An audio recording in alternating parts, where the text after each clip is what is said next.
Solve the equation. The square root of x plus 1 is equal to 5 minus x.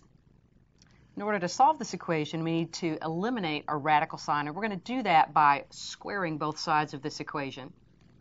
So we'll take that left-hand side, the square root of x plus 1. We'll square it. And the right-hand side, 5 minus x, we'll square it as well. As we square this radical term, the radical disappears, leaving us with x plus 1. On the right-hand side, don't forget to FOIL this out. We have a binomial squared, and as we multiply that times itself, we will get a 5 squared, which is 25, minus 2 times 5 times x. That's a minus 10x, and a plus x squared. This leaves us with a quadratic equation. Let's put that in standard form, bringing everything to one side, setting it equal to 0 on the other side. I'm going to move that x squared term out to the front. Let's subtract x from both sides. Negative 10x minus x is a minus 11x. Subtracting 1 from both sides, 25 minus that 1 gives a 24. Let's continue to solve this quadratic equation then by factoring.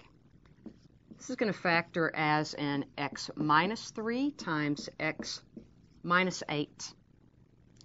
So using our zero factor property, x minus 3 is 0, or x minus 8 is equal to 0. So x is equal to 3, or x is equal to 8.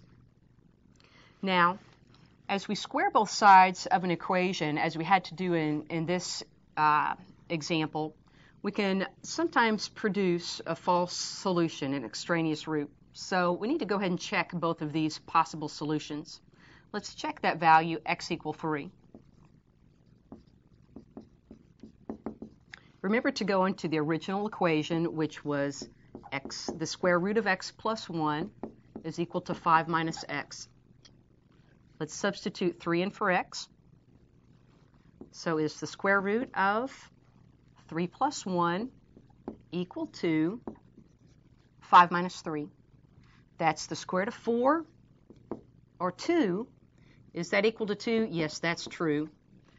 That is indeed a solution. Let's check x equal 8.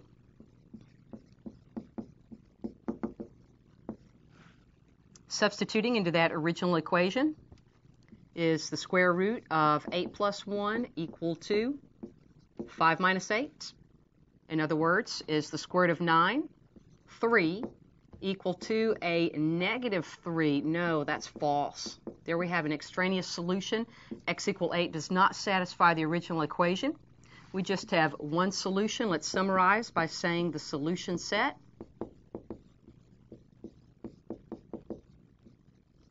is the number 3.